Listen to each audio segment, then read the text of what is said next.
बेयाव Udalguri district cement centre मन्चनि बानजायनायाव जों उदालगुरियाव बे खौरां सेक्टराव जों मोनसे सोरखा सोरांजुलि प्रग्राम मोनसे लानो नागिरदों।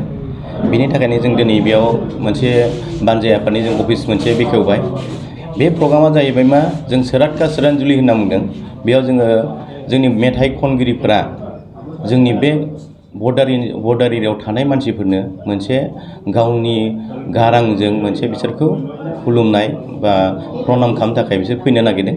बेखायनो जों उदालगुरि सिमोन्ट सेन्टार मन्चनि बानजायनायाव जोंनि बे मोनसे मोजां मोनसे खाबुखौ जों मोननो हादों। जोंनि गुवाहाटीनि दामि मोजां आर्टिस्टफ्रा जोंनि बे प्रग्रामाव फैगोन।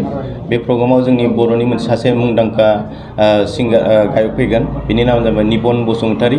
बिथाङा जोंनि बे प्रग्रामा 17 नभेम्बराव जागोन।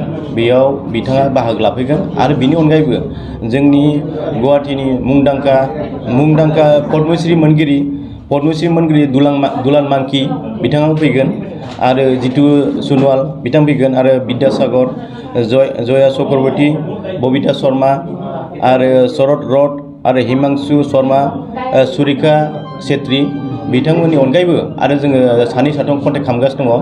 बिथांमोनखौ जोङो लाबोनानै नैबे जोंनि बर्डार ओनसोलाव थानाय जोंनि जोंनि सुबुंफोर दङ बिसोरनो जों मोनसे माने गान खोनासंनानै जों मोनसे प्रग्राम लानाय जादोंमोन आरो सिमोन्ट सेन्टार मन्चनिफ्राय 17 नभेम्बराव।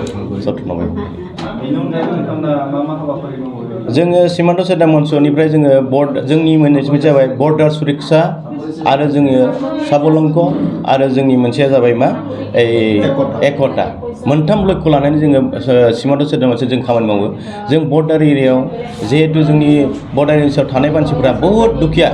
बे दुखिया मानसिफोरखौ जोङो बोरै जोङो फ्रन्ट साइडआव लाबोनानै बिसोरनि रोंगौथिखौ जों देखायनो थाखाय जोङो फ्रन्ट साइडआव लाबोयो।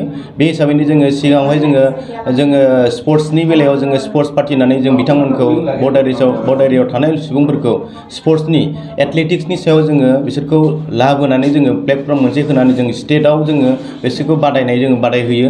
बेनि उनाव जोङो नेशनेल गेमफोराव जोङो बाहागो लानो थाखाय खामानि मावो। आरो बिनि अनगायै जोङो नै दाख्लैबावैसो जोंनि सेन्ट्रेल सरकारा अग्निपथ स्किम फाथिदोंमोन। बेखौबो जोङो उदालगुरि सिमोन्ट सेन्टार मन्चआ जोङो मोनसे फ्रि रिक्रुटमेन्ट ट्रेनिं होनानै जोङो बिथांमोनखौ जोङो अनलाइन सिस्टेमखौ बोरै खालामनाङा जों बेफोरखौ जों सोब फोरोंनानै जोंनि बर्डार ओनसोलाव थानाय मानसिफोरा सरकारनि सुबिदाफोरखौ लानो थाखाय जों बिथांमोनखौबो जोङो माने जाखांहोयो। नैबे समाव जे बर्डार ओनसोलाव थानाय उदालगुरि रायजो राजाफोरखौ मा खावलायदों आरो नोंथांमोना बर्डार ओनसोलाव थानाय रायजो राजाफोरनि थाखाय मा खामानि मावगासिनो दं आथिखालाव? बर्डार ओनसोलाव थानाय जोङो रायजो राजाफोरखौ जों बिथांमोनखौ आपिल खालामनो नागिरदों। जोंनि बे सिमोन्ट सेन्टार मन्चआ मोनसे जोङो बर्डार सुरक्षानि थाखाय जों खामानि मावो। बर्डारखौ जों प्रटेकसन खालामो। बेनिखायनो जों बर्डार ओनसोलाव थानाय मानसिफोरखौ जों जुदि हेफाजाब होयोब्ला जों बिथांमोननि उसुबिदाफोरखौ जोङो गांनायफोरखौ जों फुरा खालामनो हायो। मानो होनब्ला जों सरकारनो जों जनायनो हायो।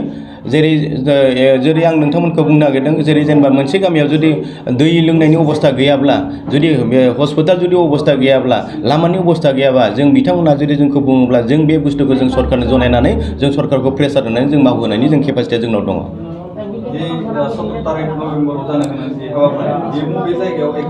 बेयो जोंनि जायगाया जों खौरां सेन्टारावनो लादों।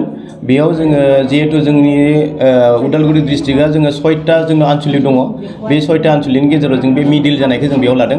जेरै जोंना भैरबकुन्द आनसलिक दङ, बेनिफ्राय खौरां आनसलिक दङ, कुन्दुबल आनसलिक दङ आरो बनगुरुं दङ, बेनिफ्राय सामब्रां दङ, बेनिफ्राय जोंना आद्रिघाट दङ।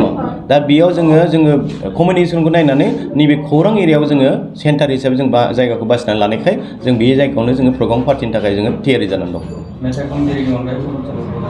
मेथाइ खनगिरिनि जेबो जोंना मेथाइ खनग्राफ्रा गावसोरनो फ्रि फैनानै बे बर्डार एरियानि मानसिफोरखौ मोनसे बिसोरो गावनि गारांजों बिसोर मोनसे माने खोनासंनो थाखाय बिसोर गावसोरनो आखायाव खायदा लादों।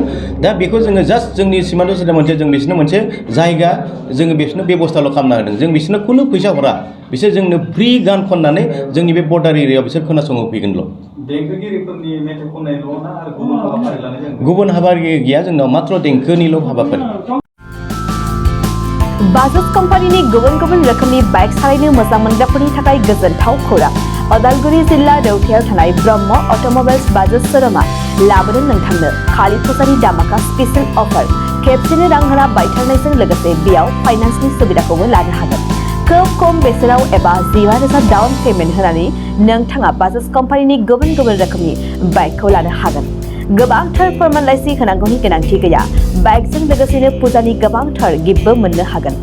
गिफ्टआव थागोन हेलमेट गंसे, 3 लिटार पेट्रल आरो मोनसे गोसो बोगथाबनो हानाय अनथोब।